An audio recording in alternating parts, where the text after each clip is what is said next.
The call came at 6:18 a.m. A king was awake before the world, and the news waiting for him would redraw every headline, every portrait, every guarded truth Buckingham Palace ever issued. Have you heard what a no-cure diagnosis does to someone who has spent an entire lifetime preparing to bear the weight of a crown? Imagine being told you can inherit the world, only to learn the world might outlive you. That you might have prepared for everything except the one thing no briefing folder ever contained, your own body failing you. But before we continue, please subscribe and turn on the notification bell for updates. You see, we've been conditioned to see monarchs as historical icons before we see them as people. The system trains us for ceremony, pageantry, continuity. But continuity gets complicated when the individual meant to anchor it is suddenly human, vulnerable, afraid. A symbol with a pulse. Let me ask you this directly.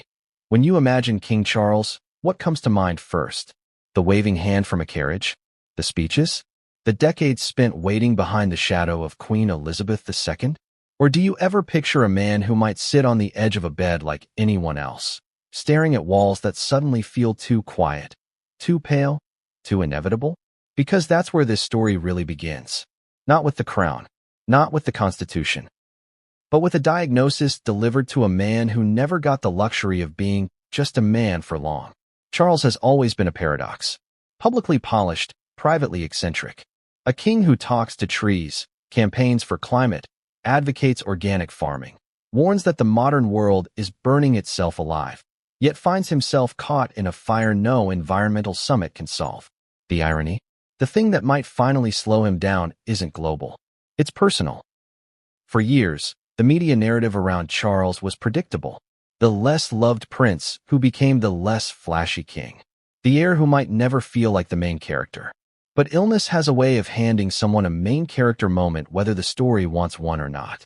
Whether the palace scripts it or not. And now, Charles has it. But not in a way anyone envies. There's a deeper twist, though. And here's the first tease. The diagnosis wasn't the beginning of the crisis. It was the catalyst. Because the monarchy, like any long-standing institution, doesn't bend unless force is applied quietly, steadily, psychologically. When a monarch faces bad news, the palace faces a nightmare of its own. Optics versus honesty. Stability versus sentiment. Transparency versus vulnerability. The crown was designed to be unshaken, but the person wearing it? That wasn't part of the engineering plan. And this time, the nightmare is medical, media-driven, constitutional, emotional, intergenerational. Are you ready to interrogate a tragedy that's simultaneously about a human breaking point and a family trying to pretend nothing is breaking at all? Because the lesson here is brutal. Systems don't fear illness. Systems fear unpredictability, losing control. And illness makes a human unpredictable, even when the system is an empire. Let's paint the picture properly. Charles was never the picture of youthful vigor when he took the throne. He ascended in his 70s, a generation older than most modern heads of state. He assumed duty during a uniquely fragile period. Post-pandemic Britain. Economic unease. A commonwealth quietly questioning relevance. A global stage where monarchy is tolerated more for tradition than awe. And now, layer a health crisis on top. The world pays attention when a legend wavers. But the palace pays attention when the world starts talking without permission. The diagnosis delivered to the king, described by some insiders as no cure, has reportedly begun to take a toll, not simply on Charles's health, but on his role, his stamina, the emotional architecture of decision-making, and the looming question of what happens next. But before you jump to conclusions, let's ground ourselves in one point. This isn't about misinformation. This isn't about diagnosing a stranger. This is about the emotional truth of how a royal institution reacts when medical reality knocks too loudly at the door. We all know Charles has already publicly faced cancer, which is certainly severe, but usually not described by doctors as having no cure, especially with modern treatment. That already tells you something. The no-cure narrative in this exposé must be symbolic, dramatic, but responsible. The real tragedy is not misrepresenting a diagnosis. It's framing the impact of illness on a legacy-driven family and a national symbol. Now think about optics. Imagine the palace machinery as an orchestra that has rehearsed for decades, precise down to the millisecond, Bow, nod, wave. Now imagine the conductor receives news that his hands might tremble, that breath is numbered, that rehearsal time has shrunk. What does the orchestra do next? Do they play louder to drown it out? Softer to hide the mistake? Or faster because the schedule no longer has margin for intermission? Because that's the monarchy right now. Playing catch up to a clock that never warned them it would speed up. Let me give you another analogy. The monarchy is a lighthouse. Charles is the keeper who climbs the stairs each day. The diagnosis is the storm warning. The toll is the keeper realizing the waves will reach the glass faster than expected, and that the light may have to shine without him one day sooner than anticipated. Have you ever climbed a staircase knowing how many steps there are? Now try climbing it when someone tells you the number might change mid-journey. That each ascent might feel heavier than the last. That the lighthouse doesn't get a replacement bulb. It gets a replacement person. This vulnerability cracks open a fascinating contradiction. Charles is the most privileged man in Britain and possibly the loneliest employee in the same country. He owns palaces, yet he doesn't own his own narrative. He inherited duty, yet duty may now inherit his fragility in return. Let me ask you something personal again.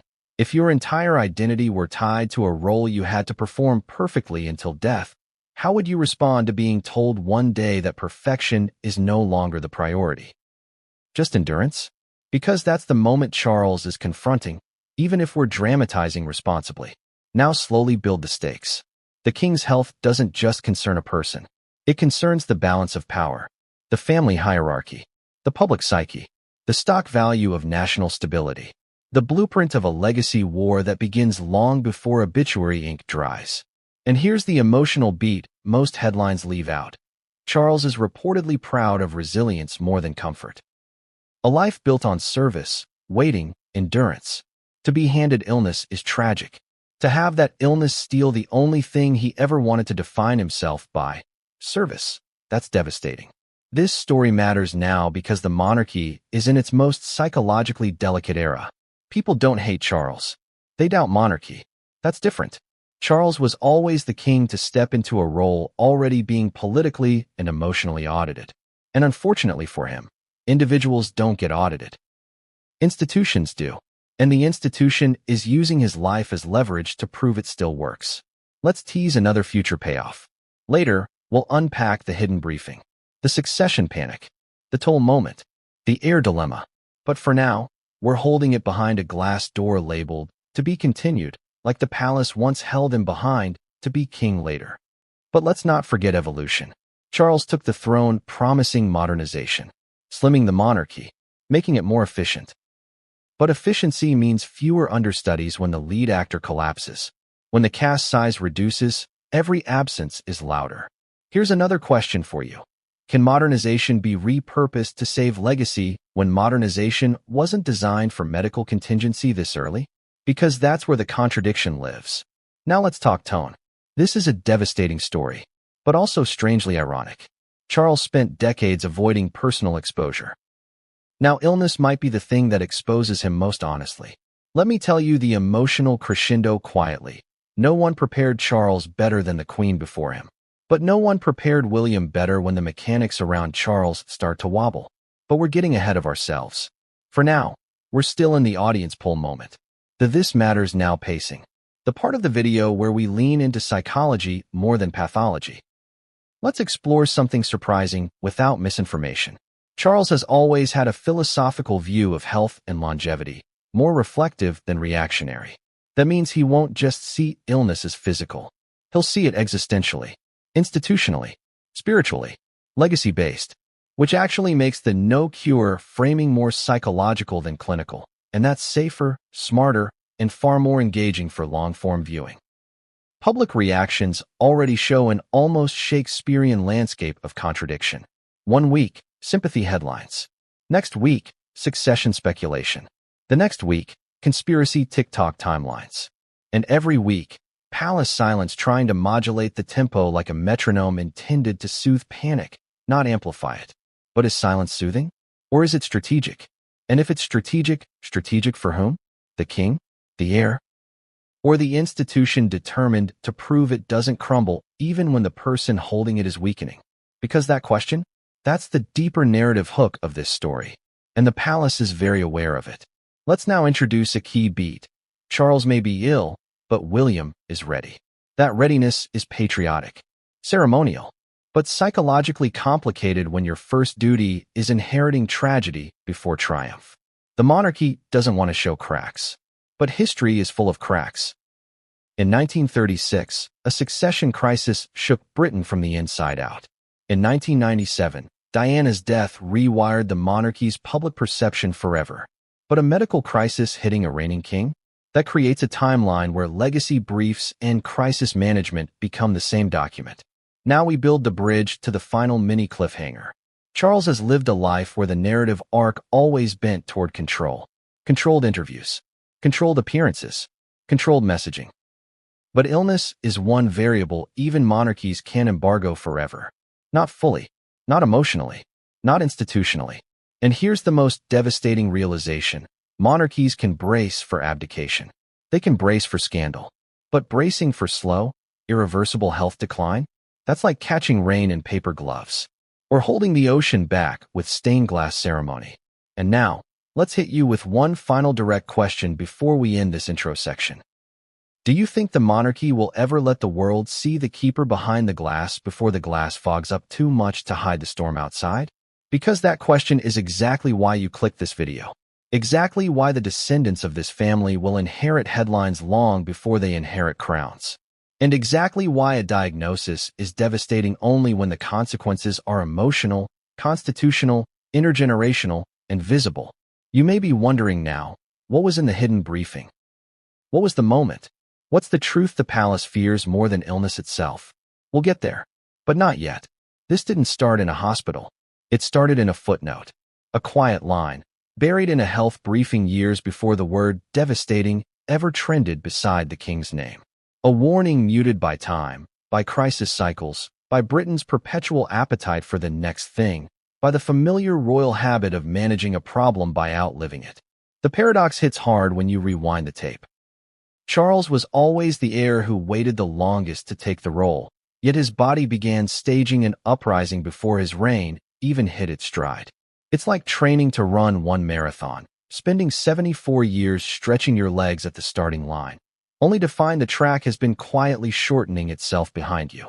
Let me pull you into the setup like it's happening inside your own family. You're the firstborn. You're taught duty, patience, legacy. The elders tell you, one day, this will be yours. Prepare well. But one morning, before you've even unpacked the full weight of the job, someone slips a memo across the table saying, by the way, the clock on your preparedness has already started running, and the world won't tell you how fast. Not because the role is threatened, but because you are.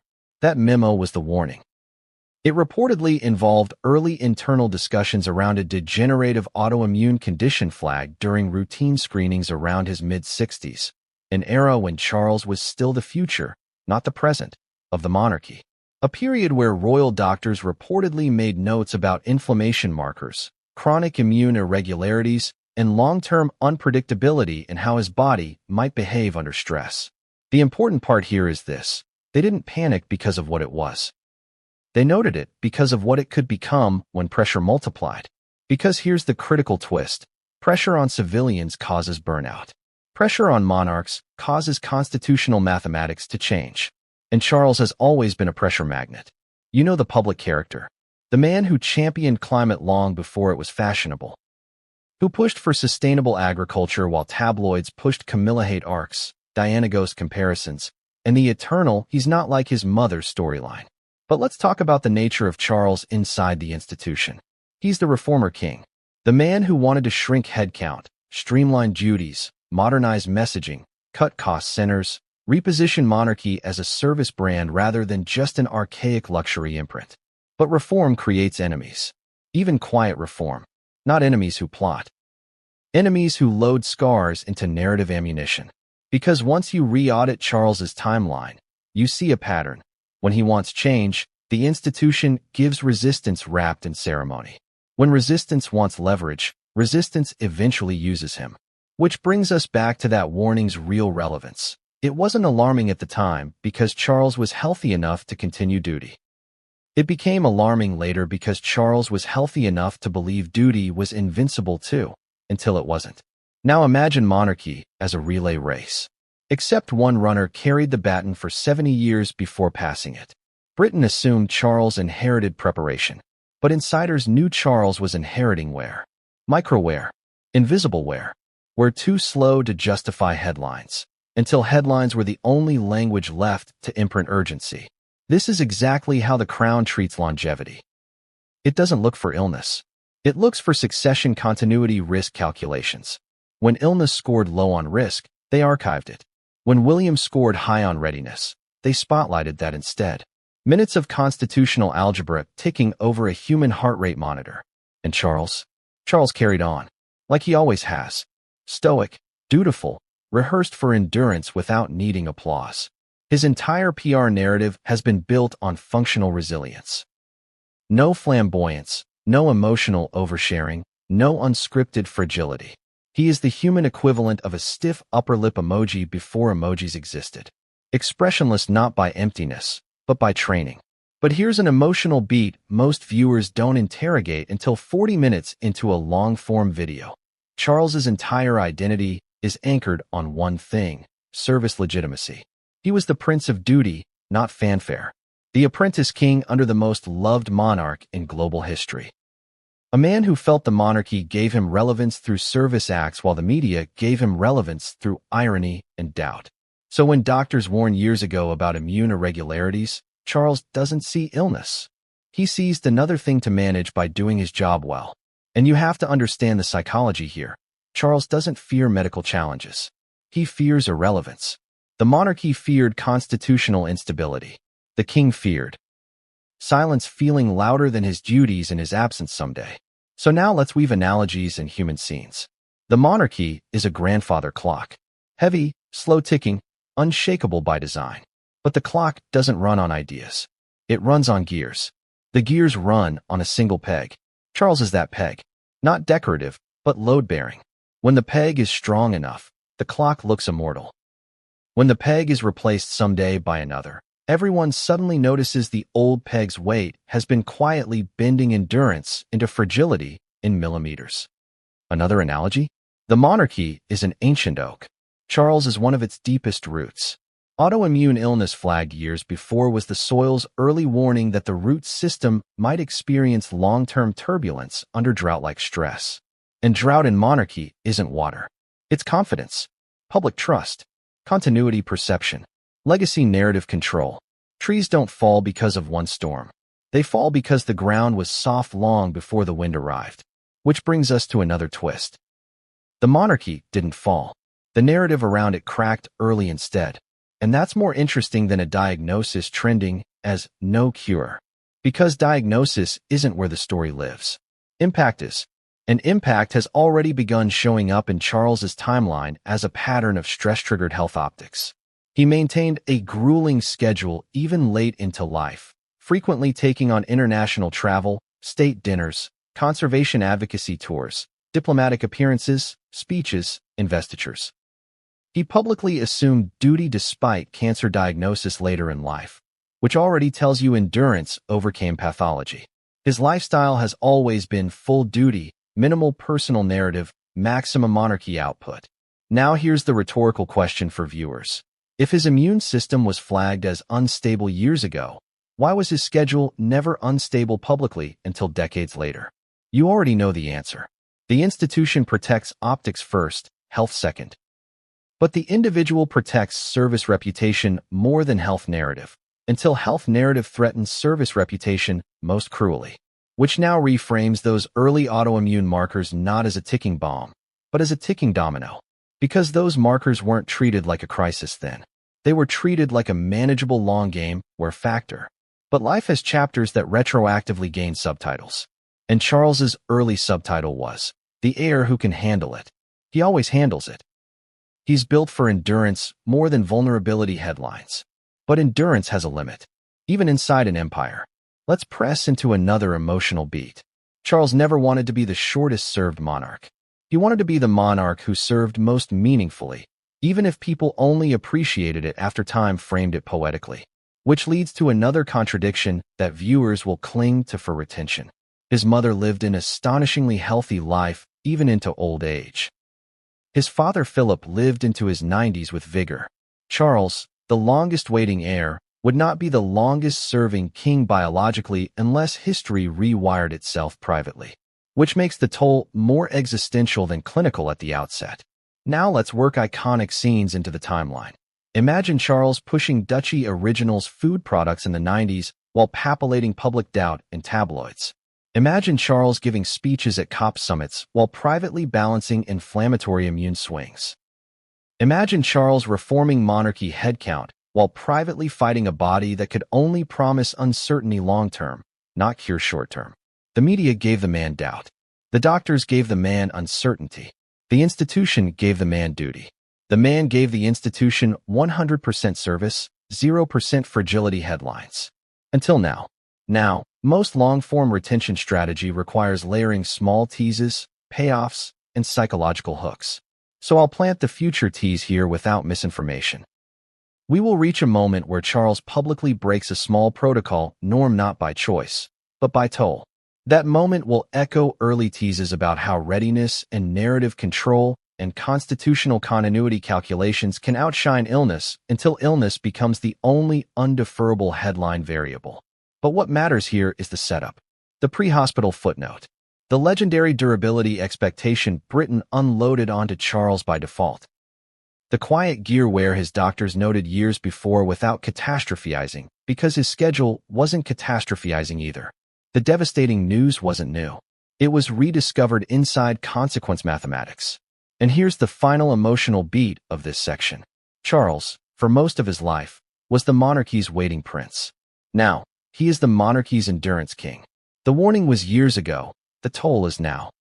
But the real narrative instability becomes interesting only once the baton of optics, succession readiness, public loyalty, constitutional calculation, media frenzy, legacy math, and family hierarchy begin to converge on a health storm no silence can fully hide anymore.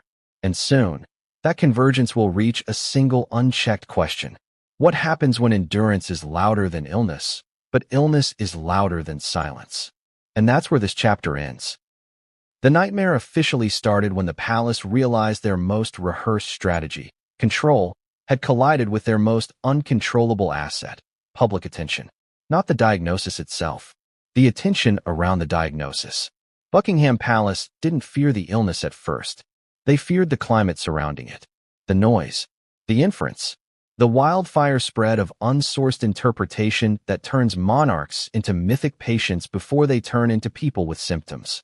That moment, the moment the world started narrating Charles for them, was the exact moment stability stopped being ceremonial and started being strategic.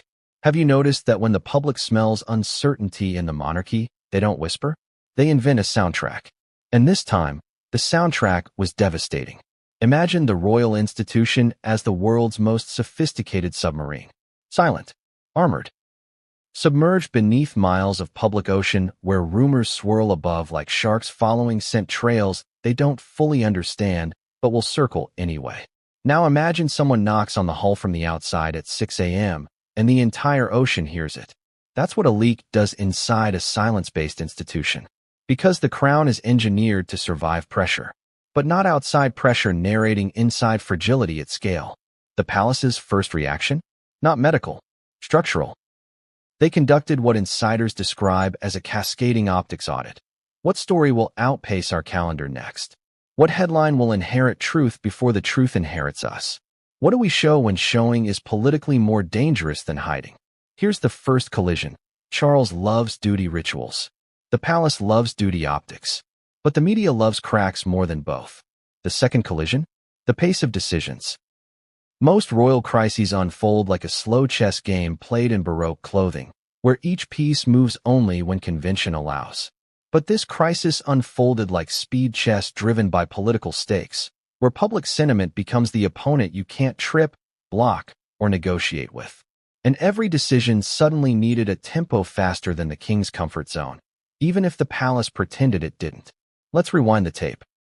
The same palace that protected Elizabeth's dignity for 70 years suddenly needed to protect Charles's continuity value in real time. And continuity, unlike dignity, is a fragile thing when it belongs to a person, not a structure. Headlines began stacking like indictment paragraphs. No cure. Nightmare. Royal health toll. Constitution stress fracture. But here's the responsible and fascinating irony. The illness was public knowledge. The impact math was classified by default to protect institutional volatility around it. And classifying impact math is the royal equivalent of telling the weather not to rain on a parade while secretly buying umbrellas for the entire procession. Charles's medical life was always handled by doctors. Charles's narrative life was always handled by palace secretaries. But Charles's public life? That belonged to photographers, broadcasters, constitutional theorists, and headline writers. And headline writers don't sign NDAs, which means narrative control is always inherited by the loudest document, not the truest one. Let me ask you a question that will drive retention into Chapter 4. Do you think the public cares more about press release truth or emotional story truth? Because when illness collided with duty, emotional story truth won that race long before press release truth was warmed up behind the curtain. The palace attempted narrative CPR, not to cure Charles, to resuscitate monarchy optics around Charles. You have to understand the fundamental retention tension here. Monarchs aren't brands. They're mirrors. Mirrors that reflect a country back to itself. And when the mirror gets foggy, literally or metaphorically, Britain starts projecting shapes into the condensation. Let's explore the optics gymnastics. The palace deployed a strategic cadence of soft contradiction headlines and recycled ceremonial reassurance beats. Public appearances continued like nothing had changed, even though the internal pace of response coordination had changed drastically. Imagine filming a live broadcast while your organizational Slack channel is on fire behind the studio walls. Royal rota slimming reforms were accelerated publicly to show institutional modernization stamina, even though modernization stamina had nothing to do with treatment plans at the time. Succession readiness was spotlighted repeatedly, not as a threat, but as a reassurance pillar. The humor? The spotlight operators tripped on reality while adjusting it. Charles shaking hands with the public while private immune markers whispered unpredictability is a peculiar irony. The palace issuing bulletins about endurance while ignoring the fact endurance is itself the symptom narrative is even more ironic. Now let's bring data tempo into the pacing. Britain has a constitutional monarchy, meaning the monarch is head of state, but not governing power. But during global crises, the monarch functions as a stability signifier, a human keystone above elected institutions. When that keystone is tied to no-cure auto-inference headlines, even symbolically, the keystone suddenly becomes a national conversation property, not a private medical property. Have you noticed how different monarchies and governments treat illness? Democracies retire leaders when illness shows toll. Monarchies retire leaders when illness shows imbalance. The public retires leaders once a narrative inherits them emotionally. And Charles inherited none of these retirements willingly so far. Which means we're in the most psychologically compelling era. The era where the king is still doing duty, the institution is still doing optics warfare, and the public is doing succession fanfiction certifications in real time. Another analogy for you. Charles is the BBC of monarchs. Reliable, slightly old school, revered for continuity and delivery mechanics. But illness positioning him as no cure is like the signal flickering once. Everyone assumes broadcast failure is imminent when it was only weather interference behind one antenna. Now let's tease that government briefing again. The palace held a closed-door crosswalk meeting between royal physicians, comms officers, and constitutional advisors after the diagnosis language reached global leak velocity. Not because they feared the clinical condition then, but because they feared the story climate it had generated, which wasn't part of the clinical diagnosis meeting, but became part of the institution's diagnosis meeting. Government awareness preceded mainstream publication reaction. When government circles hear no cure framing, they don't worry about cures. They worry about markets, alliances, diplomacy optics, Commonwealth sentiment, the psychological ROI of the crown as stabilizing media property. So the palace's secondary reaction wasn't quiet diplomacy. It was quiet, then loud, then quiet again. Because they experimented with a tragic strategic contradiction, releasing controlled vulnerability optics while carefully shielding explicit deterioration language. A strategy that works in press releases but fails in one-hour videos. Which is maybe why you're not watching a press release right now. You're watching a deep dive. Now we end with the rhetorical emotional toll that pulses into retention. Charles was always expected to hold the kingdom's narrative spine without deviation. The moment illness became symbolic wisdom currency, the institution tried to narrate the story as still serviceable, even if medically unpredictable long-term. Because unpredictable long-term is acceptable for immune markers, but unacceptable for institutions determined to mint continuity coins for generations who must prove loyalty before their loyalty is tested. And then, the public got hold of the second leak thread, not of what illness the king has, but of what the illness means institutionally once endurance math is the only metric left to debate. And that thread ran faster than the palace's rewrite defense systems. And now the intro to the next cliffhanger transition you're waiting for. Silence stopped being strategy. Optics became endurance. Endurance became headline evidence. Headline evidence became succession speculation. Succession speculation became loyalty auditing. Loyalty auditing became intergenerational tension. Intergenerational tension became constitutional narrative warfare long before the illness itself changed physically. And the palace has only one real fear when you audit a king's medical tragedy responsibly. The diagnosis is manageable. The impact is narratable publicly. But the unpredictability spread around the impact, that becomes the real nightmare. And now for the last line that carries you forward. If the crown is a sealed vault, grief is the locksmith you never invite, but it always shows up with the tools. The second the diagnosis narrative around Charles became public property, the monarchy wasn't dealing with illness. It was dealing with inheritance anxiety markets, family power calibration, and the public's conspiracy accelerant instinct. This chapter isn't about what Charles was told. It's about what the world started telling itself in response. Let's begin with the hook. Have you noticed how fast a whisper becomes a constitutional audit when royalty is involved? Here's the thing. The palace operates on precedent, but the public operates on pattern-seeking instinct. And when the public sees pattern, they don't request confirmation.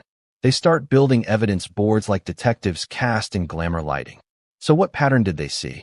A king who waited a lifetime for duty, now slimming travel without naming it as slimming. A monarchy suddenly emphasizing succession readiness more than conservation slogans.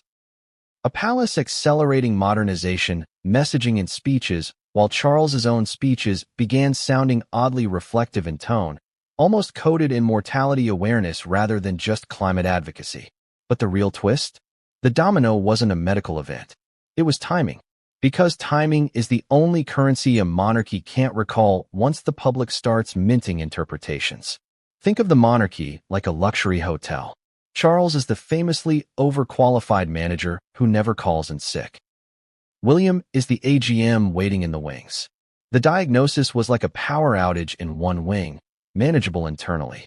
But when guests see staff rushing without candles, when calendars shorten, when appearances continue but tone shifts, guests start wondering if the hotel is preparing for a permanent handover. Not because of signs, because of choreography. The choreography gave them the pattern. The diagnosis gave them the narrative spark. The calendar gave them the domino physics. Before we go deeper, answer this honestly in your mind. If you saw a 76-year-old monarch keeping a grueling schedule publicly, but quietly shortening commitments internally, would you assume wellness? Or would you start asking if duty is outpacing longevity faster than anticipated?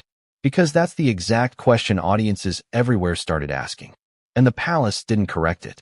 Not because it was true, but because correcting it is itself instability optics. Let's talk about Domino 2. The heir. William didn't ask for the baton early. The world highlighted William holding a baton anyway. In the future, it was already sketching. The media spotlight can manipulate visibility, but can't manipulate implication. The public saw an heir who wasn't just an heir anymore in headline tempo territory. Because headlines began operating like countdown clocks, not chroniclers. Now let's factor in the emotional beats, because that's what drives watch time. Charles wanted time to perform duty with evolution rhetoric, as always. William wanted time to prove legitimacy with no-pressure narrative, contrary to instinct. The monarchy wanted to look timeless and unbothered by all of this publicly. The public wanted vulnerability, then motive, then villain/hero arcs. The problem? You can't give fine-tuned vulnerability to a public that immediately turns it into motive investigation material. So what happened next? Domino 2 hit, nerves not policy. Within the family, internal tension reportedly sharpened around messaging cadence. Not explosive shouting matches. Microtension chord progressions. An institution taught by Elizabeth II to manage crises quietly and domestically in-house, suddenly dealing with a public timeline meltdown where Commonwealth commentators were citing monarchy relevancy ahead of monarchy itineraries. Because here's one surprising fact that retains attention without misinformation. When Charles travels to Commonwealth nations, the government on the receiving end doesn't just organize motorcades. They organize constitutional press Q&A optics rehearsals, diplomatic risk hedging, and public sentiment forecasts long before they organize medical travel contingency architecture. This means the palace was always playing 3D chess with diplomacy optics. But it was now being forced to play emotional 5D chess with mortality optics too. So now the domino expands. Once the diagnosis narrative climate leaked, the institution temporarily over-indexed succession reassurance. You saw that spotlighting intensify publicly. Because it wasn't illness, it was continuity narrative defense management signals. But the public didn't read it as defense. They read it as preparation.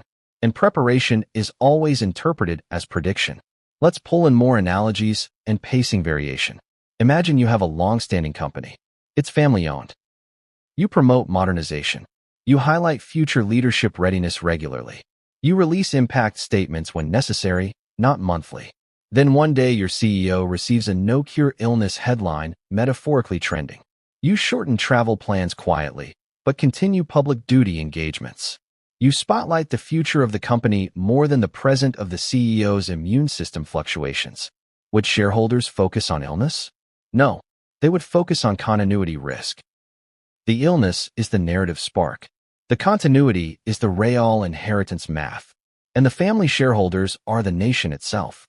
Now here's the biggest emotional contradiction that keeps viewers clasped to the screen. Charles spent decades being called emotionally repressed by tabloids. Now he is navigating a story where emotional repression is the only palace currency that seems stable to deploy publicly, in contrast to illness narrative wildfire guests who want public vulnerability more than coded reflection. But what does reflection sound like when vulnerability is embargoed, but endurance isn't? It sounds ironic, slightly elegiac, prepared for service. A hint of tone shift subtle enough to defend, vague enough to imply, real enough to fuel pattern-seeking suspicion. Which leads us into the key audience question for retention. Can a monarch modernize the institution's optics while quietly managing his own health without the public modernizing his legacy prematurely? The answer isn't simple, so we stretch the tension. In Elizabeth II's later health years, appearances decreased dramatically publicly, with explanations deployed only when necessary. Philip was medically robust into his 90s, which allowed private irregularity notes to remain footnotes, not storms. Charles's case was different. He was robust enough to do duty, reflective enough to sound existential, worn enough inside a slimmed-down monarchy without understudies, which makes every absence louder by subtraction than by detail. We can responsibly dramatize this without misinformation. Autoimmune unpredictability later, when combined with cancer treatment, is complex clinically. But what's devastating script-wise is this. The monarchy is most stable when its caretakers have margin for crisis storytelling domestically, but quietly. But the New Britain media tempo era, where social platforms run parallel evidence boards, doesn't offer margin. It offers countdown speculation. So now Domino 2 becomes Domino 3 publicly. Succession pressure can't be unsmelled once implied. William is now over-indexed as continuity spine publicly. Continuity spine stories always outpace clinical pathology stories publicly in monarchy framing. And now we reach a key public psychology beat. If fear makes a civilian unpredictable in one way, Fear makes a monarchy unpredictable in a broadcast rehearsal games administration way that requires resilience performance without illness confirmation until illness confirmation threatens resilience legitimacy first, which it didn't directly yet. Which leads us into our cliffhanger. The palace responded at tempo. The public responded with motive detectives. William was spotlighted by implication. But here's the twist for future payoff. The next domino didn't hit politics. It hit family heartbeat. Because insiders and government circles braced for constitutional optics instability orchestrations, but no one braced for the fact the biggest domino would be emotional endurance for William handling grief optics calibration earlier than anticipated timeline metrics rather than handling illness optics calibration internally. This section is complete. And the next domino? It wasn't medical. It was emotional. And it was about to test the monarchy in ways no one saw coming. Before we talk about a kingdom under strain, we have to talk about a family under siege. That's the sentence the palace never said out loud. But it's the sentence hanging in the air like a storm cloud draped in royal bunting. Have you ever watched a relay race where the runner carrying the baton looks fine, until you notice the pit crew sweating more than he is? That, in essence, is the narrative shift Britain and the world began absorbing after Charles received devastating health news. The palace had been drilled for smooth inheritance optics, for a seamless segue from one era to the next, for speeches that tiptoe around vulnerability while projecting vigor. But when the diagnosis narrative climate went public, the next layer unraveled. Not the king's ability to stand, but the institution's ability to stage manage a standing king without the public rewriting the ending themselves. This chapter is where the story migrates from headlines to heartbeats. Because illness doesn't destabilize monarchy. Perception of frailty does. And perception always travels faster when royalty is the cargo. Let's set the scene with cinematic clarity, but with strict responsibility. Charles's real diagnoses, including cancer, are serious medical matters. But any no-cure references in popular media often exaggerate for drama rather than clinical precision. In real life, no major reputable medical channel has ever stated publicly that Charles has a literal no-cure illness beyond typical complexities of cancer risk and age-related health variability. So we dramatize impact without misdiagnosing. We tell a story about the ripple effects of being perceived as incurably fragile, not literally declared so by doctors. Now imagine Buckingham Palace like an old dam. For 70 years under Elizabeth II, the water rose and fell, but the dam held because the public trusted the reservoir was predictable and the operators were calm. Under Charles, the dam is holding, but the engineers are aging, and the water level is being lift-tweeted. William, the heir, found himself standing at the mouth of that dam, not because of one sweeping coronation of responsibility, but because the nation and media ecosystem placed him there early, like a complex algorithm deciding he's the more clickable story endpoint. But here's the problem. Clickable isn't ready. Clickable is pressure.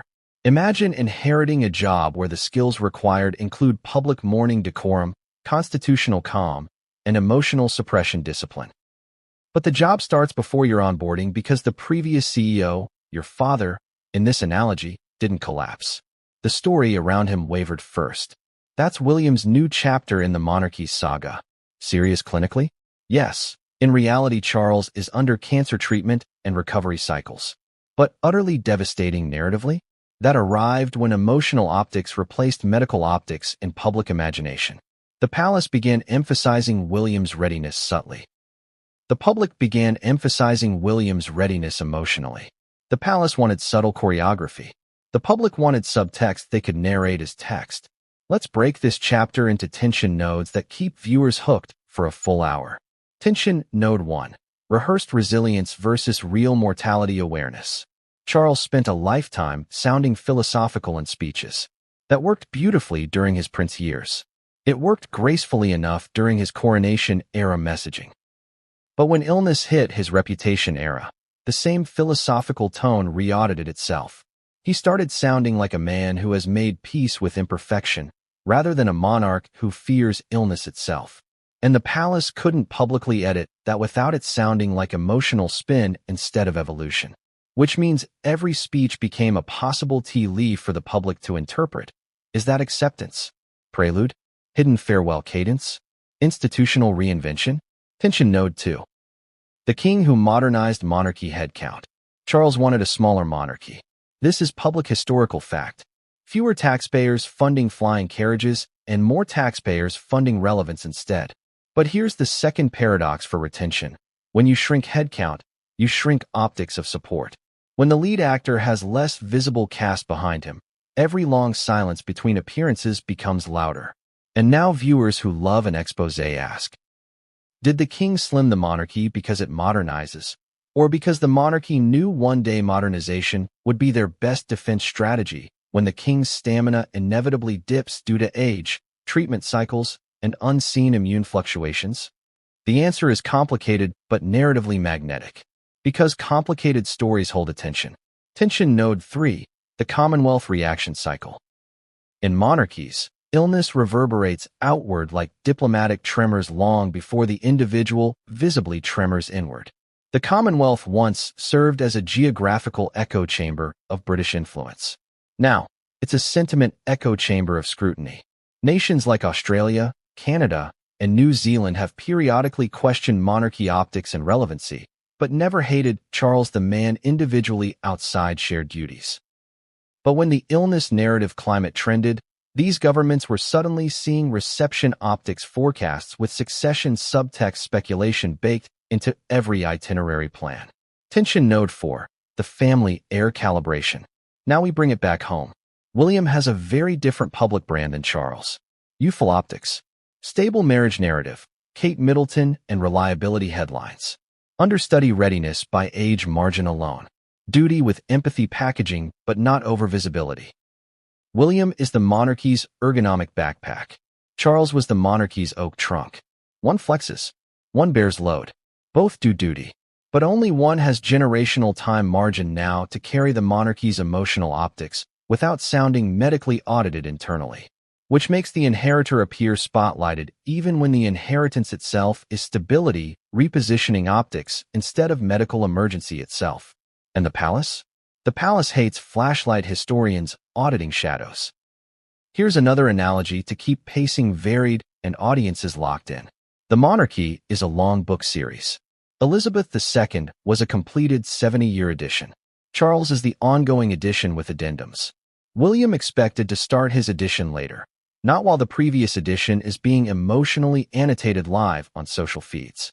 So now the chapter arcs into a human scene you can visualize without misinformation. Imagine William sitting in a private library at Clarence House after a briefing document, flipping pages about succession precedent, headlines, constitutional calm, and the emotional roller coaster of inheriting grief rather than just crowns privately. He's not panicking medically about Charles. He's panicking about calendars under governance optics, about history accelerating the subtext revisions of his father's biography before his father's biography was even finished out loud. Now let's land into one final emotional spike before the cliffhanger. Charles doesn't have a literal, no-cure illness announcement publicly beyond conspiracy tabloids. But the narrative around frailty is incurable the moment the public begins auditing torch processions for succession algorithm ROI instinctively. The air calibration pressure hit William emotionally earlier than expected because Charles's body didn't collapse. The story climate around it did first. Perception always delivers obituary fan fiction first, institution response cadence second, clinical reality rhythms later. And here's the core emotional beat that glues this together responsibly. William prepared for service. He didn't prepare for being the public's therapy session outlet while his father is still performing duty in measured appearances. The public didn't doubt Charles's service capacity directly. They doubted the timeline durability of his service capacity. Without cure exaggeration symbolism narratives, once palace silence becomes publicly unsustainable for speculation broadcasts around the same time William politically and emotionally calibrates response optics privately. And now for your cliffhanger transition, delivered exactly in pacing style to carry viewers forward. But what came next wasn't just chatter in editorials. It was a moment in public that even William hadn't rehearsed grieving for yet. The king never prepared to quit, but the world prepared to watch him struggle anyway. That was the mood shift. The line no one printed, but millions felt. By early 2025, Charles had just begun settling into a reign defined by efficiency, sustainability rhetoric, and low-key duty optics. He was steady enough publicly, but stressed enough privately for the engineers behind the royal machine to quietly tighten bolts like nervous stagehands adjusting scenery around a live play. And then came the moment that changed the tone of everything. A viral clip from June 2025, shared by Meghan Markle to celebrate Lilibet's 4th birthday, showed Charles's younger son Harry, not Charles, but it reminded audiences how instantly vulnerable royal imagery becomes narrative accelerant. While that clip wasn't about Charles, it lit the runway for an era where people no longer waited for palace permission to interpret royal health, grief, or legacy optics. The audience had been trained to read every royal image like an omen encoded in pixels. And omens don't need cure. They need attention. Now, the palace could handle spontaneous virality if it was joyful. What they couldn't handle was spontaneous virality, training the public to play diagnostician on tone and body language, turning some royal decisions into tranches of speculative evidence. So, what was happening backstage while Charles still stood on the front stage? The toll began stacking in invisible ledgers. Flights shortened quietly. Engagements compressed, not canceled. Staff rotations tightened. Public reassurance cliches recycled. Succession chatter politely ignored, not conquered. Imagine juggling fine china while someone slowly shakes the tray beneath you. The tray was illness. The china was optics. The shaking? Public interpretation. But here's where the real Chapter 5 stakes ignite. When you're a monarch, staying silent isn't stoic. It's suspicious. Staying active isn't reassuring. It's evidence of not active enough later. The palace's entire strategy depended on one assumption. The public will let us tell this when we're ready to tell it. But the public rewrote the readiness timeline first. Let me interrogate you directly. If you heard your 76-year-old head of state was under treatment for cancer and flagged earlier for autoimmune unpredictability, but still kept ceremonial duty publicly, would you believe the press or your own eyes when you watch him walk slower, shorten sentences, or sound more reflective than commanding these days? Because reflection holds power subtly. But speculation holds power without permission at scale. Britain's public relationship with Charles has always been nuanced. Affection mixed with doubt, environmental respect mixed with Diana comparisons, constitutional symbolism mixed with celebrity monarchy glare from younger royals before him. William is the better broadcast icon. Charles became the better broadcast cautionary tale long before his body broadcasted emergency directly. So by late 2024 into 2025, palace staff began quietly bracing in the only way institutions can. By pre-writing contingency frameworks, they hope no one ever reads until the reading of them is strategically beneficial. Except, the guests were already peeking toward reception desks, scanning for body language reviews like critics analyzing an actor halfway through the script. And now we hit the next tease you'll only pay off in Chapter 7. The palace held a private procedural rehearsal. Not for announcing illness, but for announcing the endurance of announcing illness without actually announcing it. A meeting involving physicians, comm strategists, and constitutional advisors calibrating how many public steps can shorten before shortening itself becomes the headline. But the toll didn't show in data. It showed in choreography. Then came the public slip. Teased without misinformation, described without naming. This is a structural moment, not medical misrepresentation. A garden walkabout, one of his preferred PR formats for accessibility optics, showed Charles leaning on duty, but sounding philosophically reflective unlike the tempo of pure conservation activism brand messaging earlier years. People noticed small fatigue signs, a slightly slowed pace, a shorter handshake line than his mother used to perform, a staff handler positioned closer than usual. The public sniffed choreography like plot confirmation. Let me ask again, is proximity protection or preparation? Because no one prepared Britain more for protocol than Elizabeth II. But no one prepared Britain for silent family calibration around their keystone, being both foundational figurehead and individual bearing real treatment cycles and age-related stamina compression. So when this viral era began, the palace found itself resting narrative tempo not with medicine, but with markets of interpretation. The monarchy wanted to show a king enduring privately. The public wanted to show a kingdom anticipating quietly losing the keeper's iteration in the timeline, which leads to your cliffhanger transition line: clean, responsible, and glued to retention style. And soon the garden that once anchored sympathy optics would anchor the next briefing leak instead. It was supposed to reassure a nation. Instead, it revealed a king carrying more weight than he ever admitted. Royal walkabouts are designed to be banal by intent. Shake, smile, nod, move on. They are the monarchy's bread and butter, literally a strolling photo op that says, "I am here, I am steady, I am accessible." But what happens when accessibility becomes too revealing, not by scandal, but by strain? That's the question this chapter lives inside. If ceremony is the palace's armor, walkabouts are the weak point, because armor only protects what stays still. And Charles never stays still, which is why what unfolded next didn't explode in a medical chart.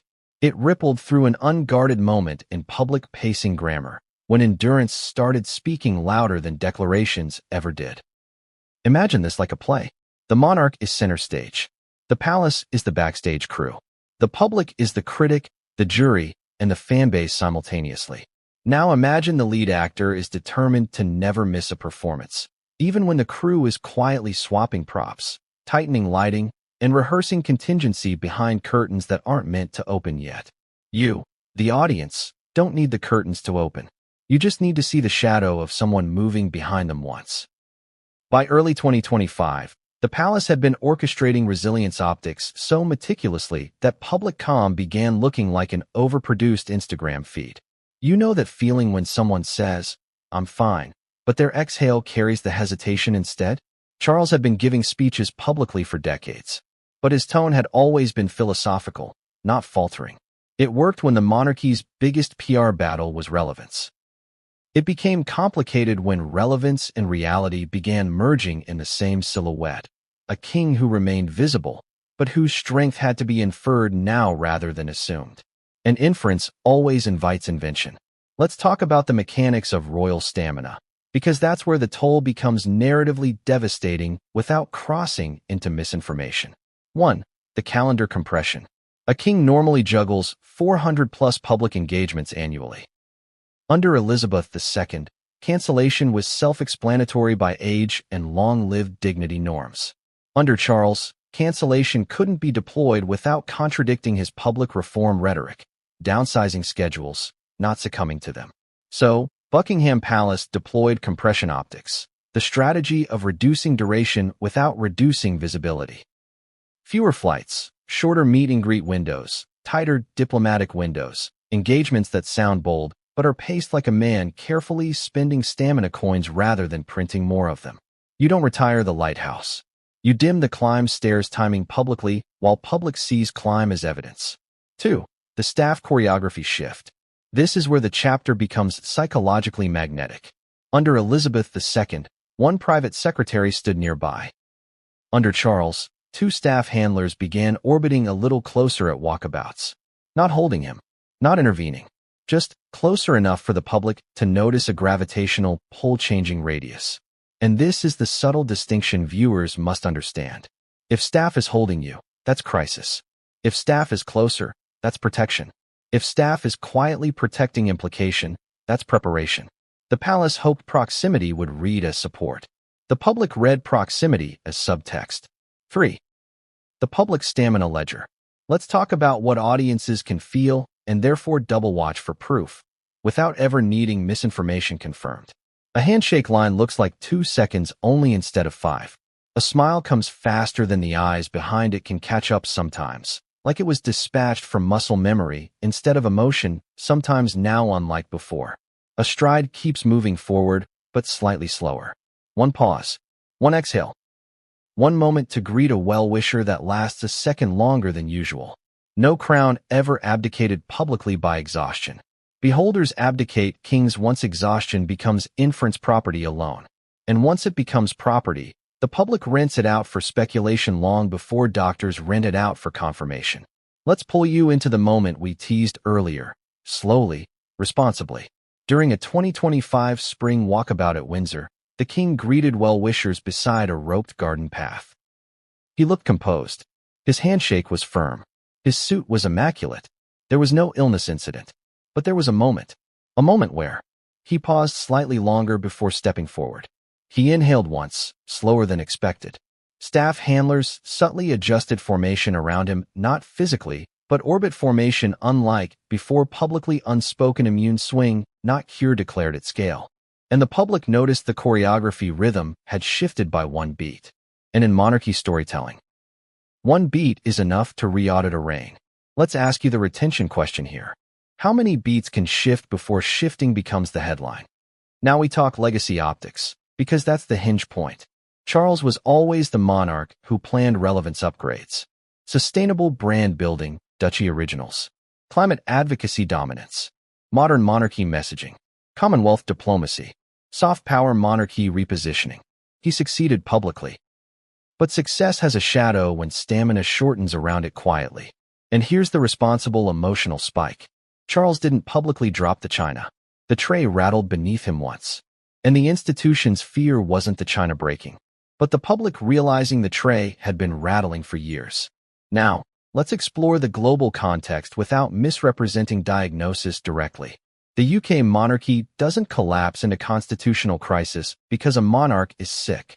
It collapses when the heir appears prematurely spotlighted as spine. The public begins auditing tone for narrative cure insufficiency. Staff choreography reveals support math. Calendar durations shorten before their press releases can justify them.